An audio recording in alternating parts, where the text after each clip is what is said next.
Uma das coisas que eu falei para os irmãos foi que Betânia, depois ela teria recebido o nome de Lazarópolis.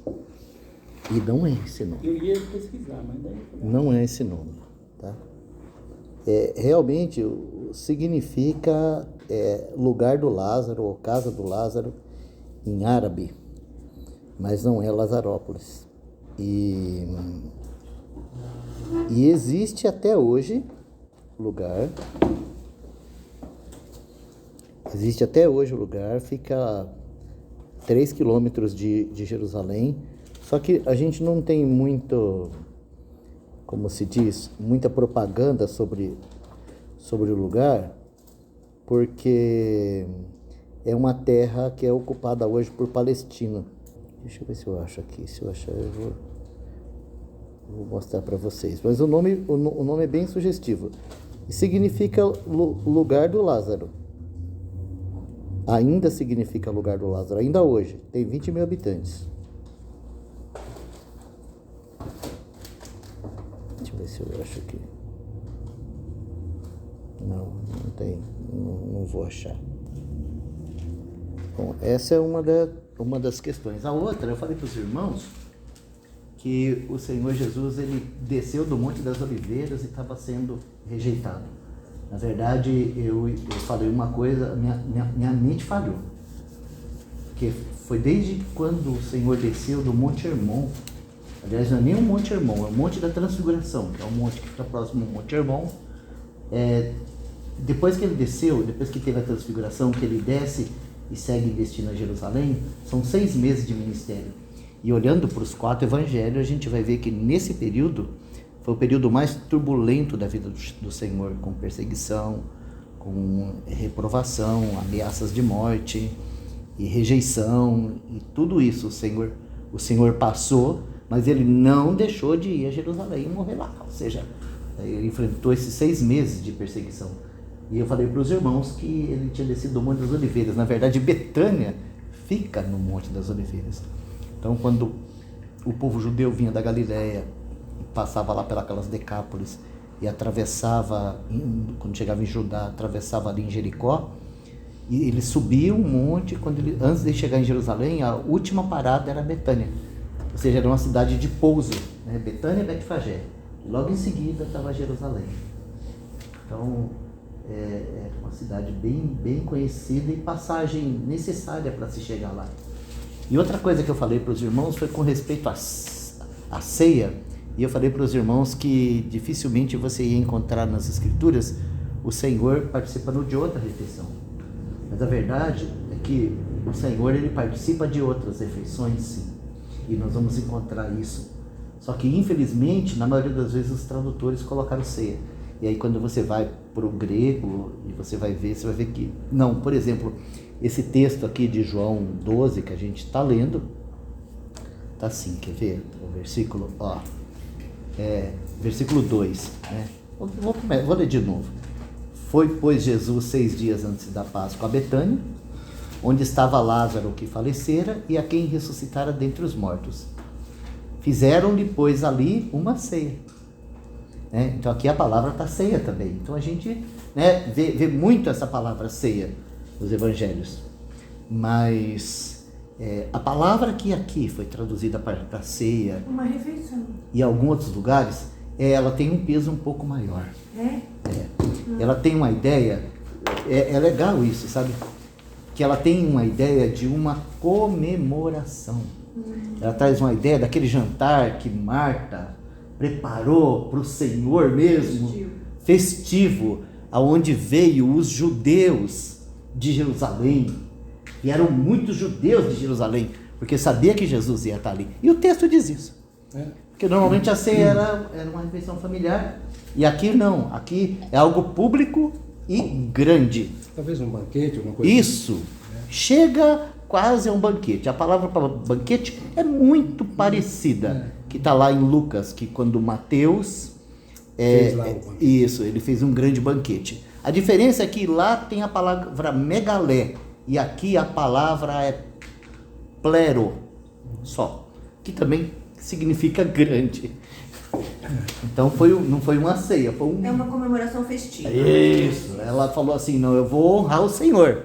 Vou honrar o Senhor está sendo perseguido, está sendo rechaçado, mas quando ele chegar aqui em casa ele vai ser honrado. Foi isso é interessante, né? E eu não compartilhei isso com os irmãos. Mas o restante, né, nós falamos sobre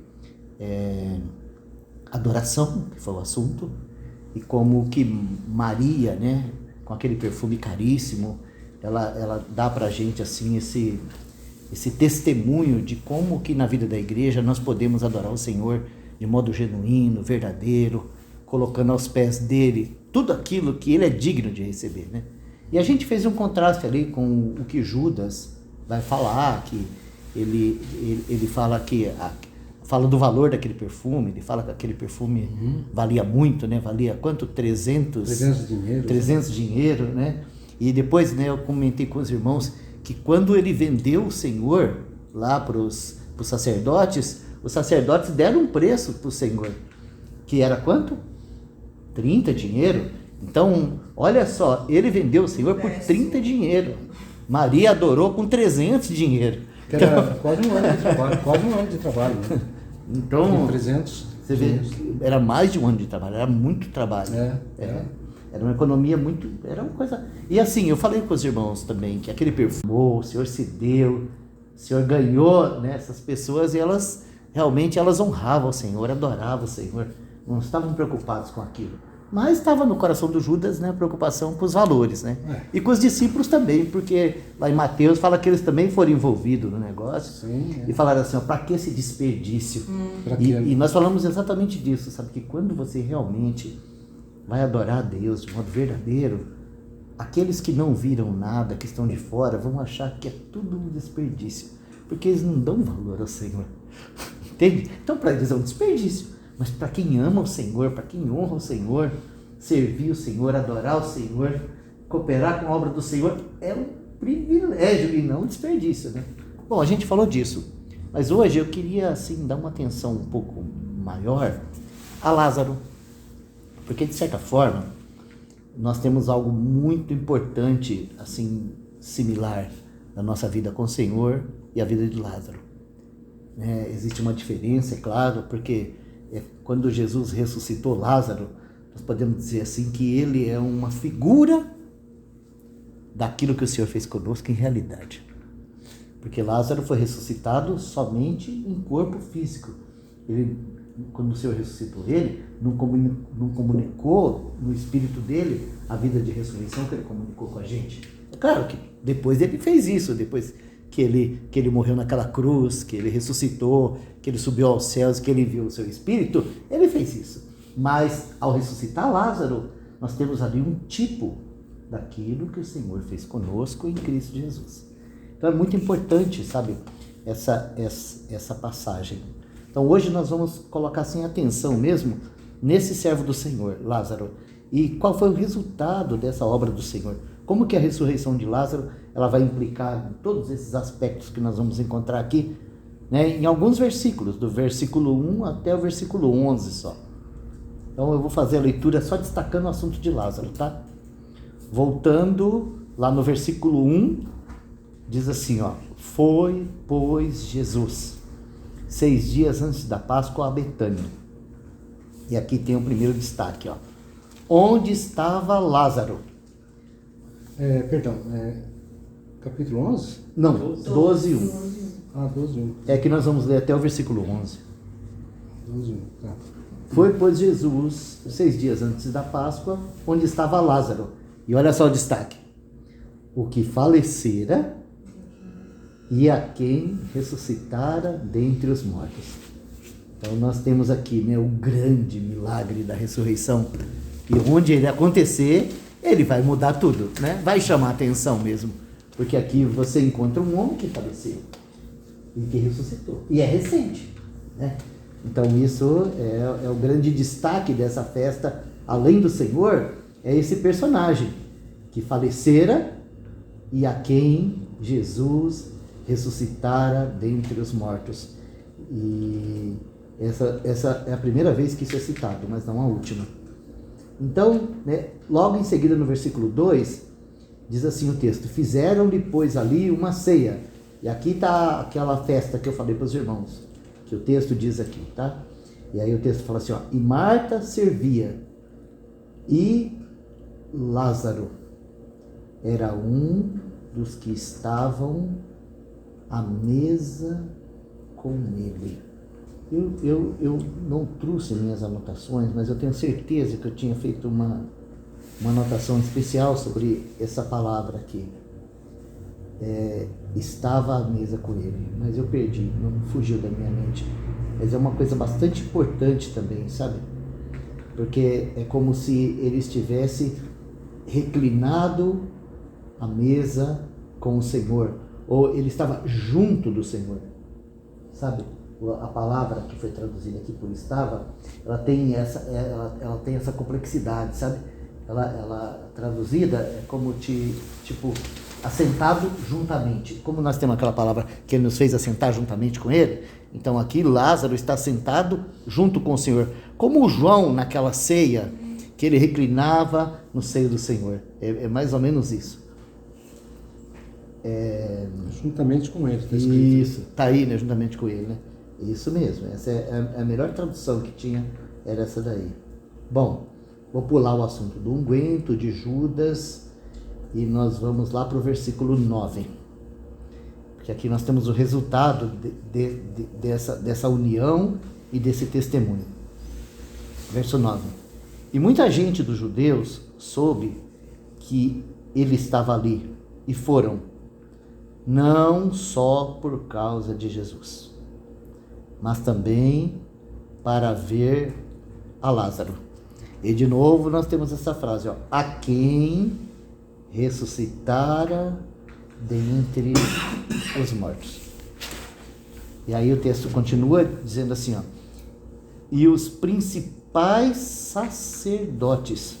Olha só, deixa eu voltar um pouquinho aqui no versículo 9, porque parece uma contradição, né? Que se a gente for olhar, o lugar onde está sendo feita essa festa pertence à região chamada Judá, é no reino de Judá, certo? Esse é o local. A cidade de Betânia fica a 3 quilômetros de Jerusalém. Por que você tem essa coisa? Muita gente dos judeus. Porque a citação aqui, judeus, não está relacionado à nacionalidade. Entende? O assunto aqui está relacionado à religiosidade. Tá? Esses dos judeus aqui, está falando do judaísmo. Muita gente do judaísmo, mesmo pessoal do judaísmo, com sua tradição, seu ritual, sua história, eles têm agora algo totalmente novo que aconteceu ali debaixo do nariz deles. O que é? Algo que o judaísmo não produz. Um homem que estava morto e ressuscitou. Então, esse convite aos judeus trouxe muita gente do judaísmo lá para Betânia, né? E eu estou falando de um período onde o nosso Senhor é rechaçado, né? E esse povo vai lá. E o texto continua falando não só de muita gente do judaísmo, mas o verso 10 diz assim, ó, e os principais sacerdotes tomaram deliberação para matar também a Lázaro. Agora a gente não sabe se eles estavam lá na festa também, ou se porque o povo do judaísmo foi para a festa, eles lá falaram assim, ó, nós temos que matar esse Lázaro, senão vai atrapalhar a nossa religião aqui também. Talvez os saduceus, né, que não acreditava na ressurreição, né? O principal sacerdote era saduceu. Anás e Caifás era saduceu. Então, você vê aqui uma crise causada por Lázaro. Lázaro que causa essa crise, que eles falam assim, nós temos que matar Lázaro também. Como não acreditavam? Eles não acreditavam que o Lázaro tinha morrido? Não, eles não acreditavam em ressurreição. A teologia deles não cabia, eles eram racionais. Era como os teólogos liberais hoje, que não acreditam em milagre, que não acreditam no Antigo Testamento, que não entende? Os saduceus eram dessa linhagem, bem cética. Mas na época ali, eles vivendo, eles não viram acontecer aquilo ali? Viram, Lázaro ressuscitou. Houve um testemunho. Ou talvez eles não acreditavam que ele tinha morrido para ver a ressurreição. Na verdade, eles estavam endurecidos por causa que a ressurreição de Lázaro significava o fim, exatamente. Então, chega a situações, o próprio Senhor, ele trouxe isso para eles. Quer ver? Vamos voltar um pouquinho aqui, no capítulo 10, ou no capítulo 11, do versículo 47 até o versículo 53, está aqui um pouquinho de como estava difícil o ministério do Senhor naqueles dias por causa dos sacerdotes.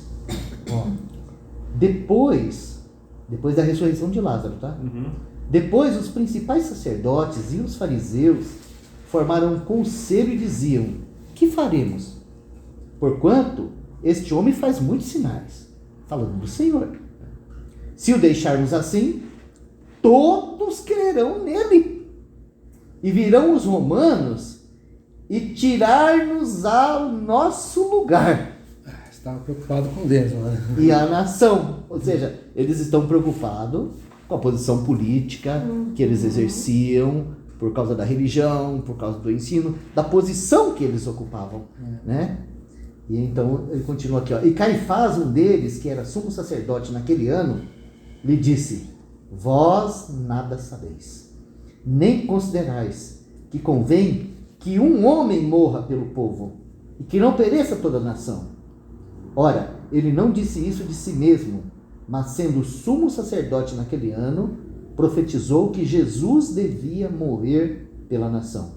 Verso 52. E não somente pela nação, mas também para reunir em um corpo os filhos de Deus que andavam dispersos. Nossa, isso aqui me... Você viu que interessante?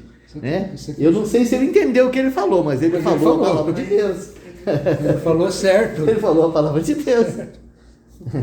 E aí o verso 53, eu acredito que o 52 não é fala dele, tá? É fala de João, que ele acrescentou aqui, né? Mas o 51 é fala dele, né?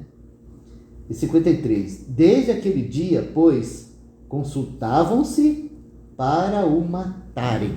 E aí o verso 54 diz assim, ó, Jesus, pois, já não andava manifestamente entre os judeus, mas retirou-se dali para terra junto do deserto, para uma cidade chamada Efraim, e ali ficou com seus discípulos. Ou seja, o Senhor estava sendo totalmente rechaçado, né? E agora, quando a gente chega aqui no capítulo 12, a gente descobre que os sacerdotes querem matar Lázaro também. Falam assim, ó, mata o testemunho também. Mas tem que matar ele também. Mata os dois, né? Melhor arquivo. Sim. Queima de arquivo. Agora, por que eles falavam isso? Então, olha o que diz o verso 11. E aqui também eu peguei uma palavrinha aqui, traduzida do original, você vê que interessante. Diz assim, ó, porque muitos dos judeus, por causa dele, ou seja, por causa de Lázaro, estavam indo embora do judaísmo e crendo em Jesus.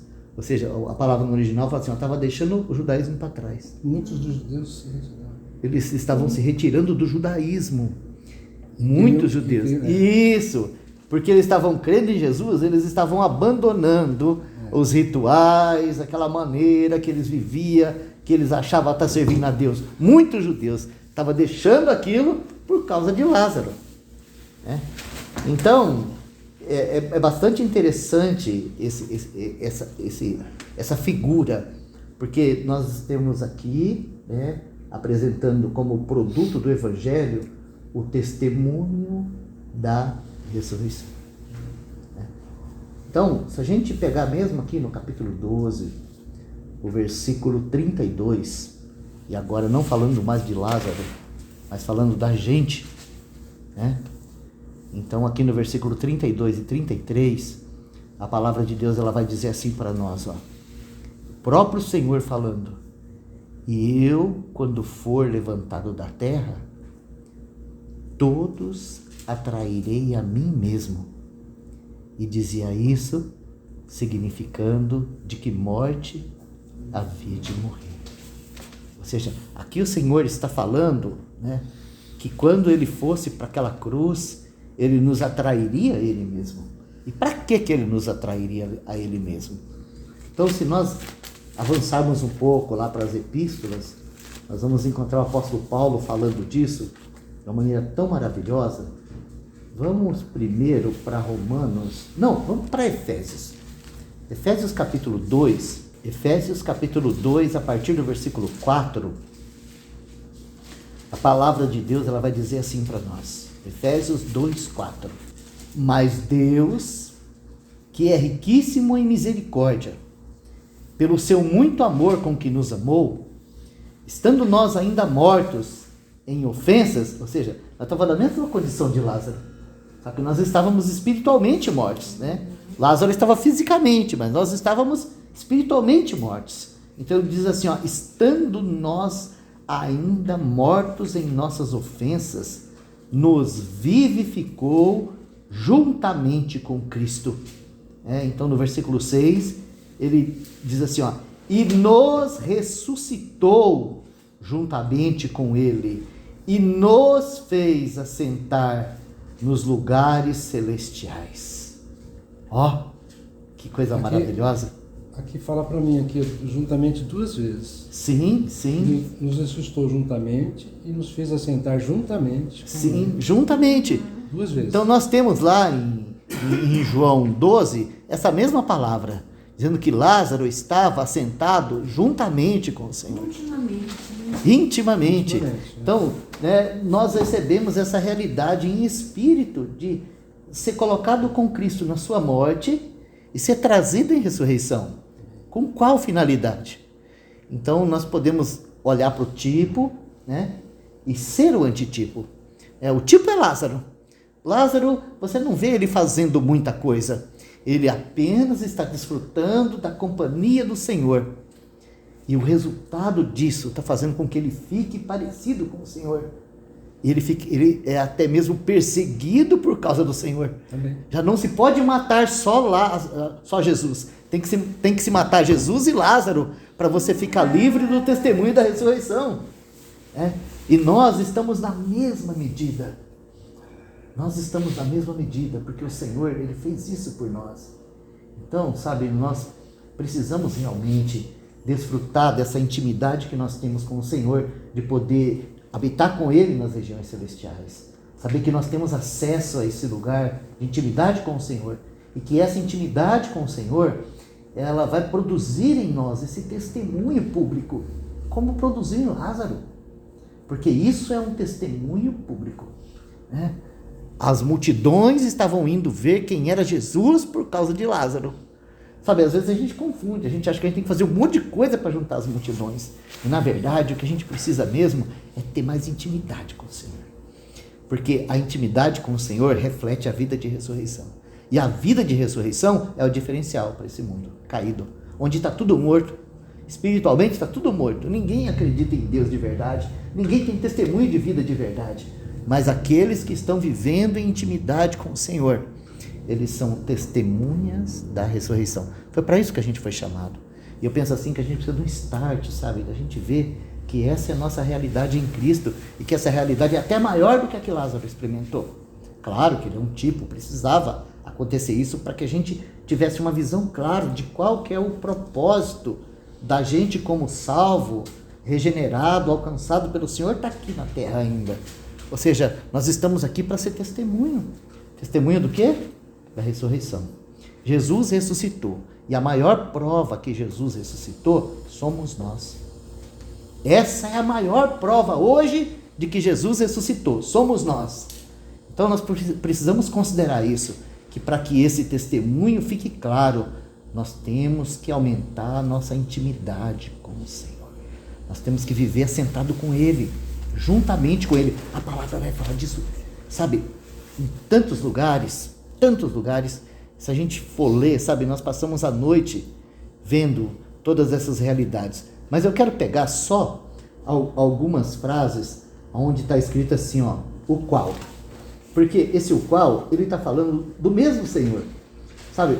Porque, vamos dizer assim, né? Nós estávamos na mesma situação de Lázaro, né? Nós quem? Todos nós estávamos mortos nos delitos e pecados, né? O verso 3 fala assim, ó, entre os quais todos também antes andávamos no desejo da carne, fazendo a vontade da carne, dos pensamentos. Essa era a nossa realidade passada. Mas agora, em Cristo, nós temos tudo o que Ele fez por nós, para ser desfrutado. Tudo o que Ele fez e tudo o que Ele é. O relacionamento com o Senhor vai trazer essas verdades para a nossa experiência de vida. Não é a gente, sabe, de modo religioso, tentar fazer coisas, mas a gente estreitar a relação com o Senhor para que todas essas coisas que Ele já nos deu possa ser realmente provada, sabe? Quando o apóstolo Paulo fala assim lá em Colossenses, buscai as coisas lá do alto, onde Cristo está sentado, e não as da terra, porque morreste, a vossa vida está escondida com Cristo em Deus, né? Ele fala assim, se já ressuscitaste com Cristo, né, buscar as coisas lá do alto, onde Cristo está sentado, e não as da terra. Sabe, irmãos, por muitos anos eu li esse texto e ficava tentando imaginar como era o céu. Até o dia que o Espírito Santo, sabe, veio e quebrou essa coisa da minha imaginação e abriu meu entendimento para que eu compreendesse que as coisas do alto e não as da terra são as verdades que o Senhor fez comigo nas regiões celestiais, que eu preciso buscar. Ou seja, eu preciso trazer para cá aquilo que é meu em Cristo e viver. Trazer. Buscar isso, trazer. O que você, assentado nas regiões celestiais, o que você tem lá? O que você tem lá? Sabe o que você tem lá? Tudo nele. Tudo em Cristo. Sabe, você tem a justiça, você tem a santificação, você tem a redenção, você tem a alegria, você tem a esperança, você tem a paz, você tem o poder, você tem a sabedoria, você tem a justiça, tudo está em Cristo. E tudo é seu, meu, nosso. E nós precisamos realmente meditar nessas coisas, porque a gente fica olhando para a nossa miséria, sabe? A gente fica olhando para a nossa miséria. Nossa, eu sou tão impaciente, eu sou tão fraco, eu sou tão teimoso. E a gente não busca as coisas lá de cima. A gente não busca, sabe, nem mesmo pensar de que em Cristo nós estamos perfeitos. Está escrito isso, perfeitos nele. Em quem temos a redenção. Temos a redenção, a remissão pelo seu sangue, né? Então, eu separei algumas coisas aqui. Vamos pegar aqui algumas delas. Então, eu separei alguns textos aqui, porque lá, o versículo, os 2 versículos que a gente leu lá de João, ele fala que Lázaro, o qual estava, né, tinha morrido e ressuscitado. Agora, aqui o texto, o primeiro deles está em Efésios capítulo 1, versículo 11. Ele vai falar, não vai usar o qual, ele vai usar a palavra em quem. Então, ele diz assim, ó, nele digo, está falando da pessoa de Cristo, né? Unido a ele. Efésios 1, 11. Nele digo, em quem também fomos feito herança, havendo sido predestinado conforme o propósito daquele que faz todas as coisas, segundo o conselho da sua vontade, com o fim de sermos para louvor da sua glória, nós os que primeiro esperamos em Cristo. Olha o verso 13. Em quem também vós estáis, depois que ouviste a palavra da verdade, o evangelho da vossa salvação, e tendo nele também crido, fostes selados com o Espírito Santo da promessa. Olha aqui de novo. O qual é o penhor da nossa herança para a redenção da possessão adquirida para louvor da sua glória. Quantas realidades que nós temos em Cristo. Quantas grandezas que nós temos em Cristo. Ó, no versículo 7, ele vai dizer assim, ó, em quem temos a redenção pelo seu sangue, a remissão das ofensas, segundo as riquezas da sua graça, que ele fez abundar para conosco em toda sabedoria e prudência. Olhando no versículo 2, eu quero pegar só um texto com respeito à nossa igreja. Capítulo 2, versículo 21 e 22. Ele usa de novo essa mesma preposição, só que é no qual. Olha aqui, ó, no qual, ainda falando do Senhor, tá? Unido a Ele, tendo Ele como nosso fundamento sólido e a principal pedra, né, que ele fala isso no versículo 20, né? Então ele diz assim, no qual todo edifício bem ajustado cresce para templo santo no Senhor. Ele está falando do edifício. E olha o que ele diz no verso 22. No qual também vós juntamente sois edificados para a morada de Deus em espírito. Esse é o edifício. Vós juntamente sois edificados para a morada de Deus. Olha o juntamento aí de novo. De novo. Não, é muito precioso isso. Eu peguei alguns versículos em Colossenses também, ainda que tem um monte aqui ainda que eu pulei. Mas eu peguei uns em Colossenses 1. Colossenses 1, versículo 13. Ele vai dizer assim, ó, falando do Pai aqui, tá? Colossenses 1, 13. O qual nos tirou da potestade das trevas, ou seja, arrancou a gente de debaixo dessa autoridade que domina esse mundo, e nos transportou para o reino do Filho do seu amor. Eu adoro essa expressão. E sabe de uma coisa, Eneida, que eu acho mais significante nisso daqui, ainda que está falando de Jesus, mas ele está falando que ele tem um reino de filhos amados, entendeu? O reino do Filho. Então, é reino de filhos amados. Então você é tirado de uma escravidão de domínio das trevas e é colocado num reino de filho amado. Ou seja, não só Jesus, mas você também agora em Jesus é contado como um filho amado, membro de um reino de filho amado. É muito top isso aí, né?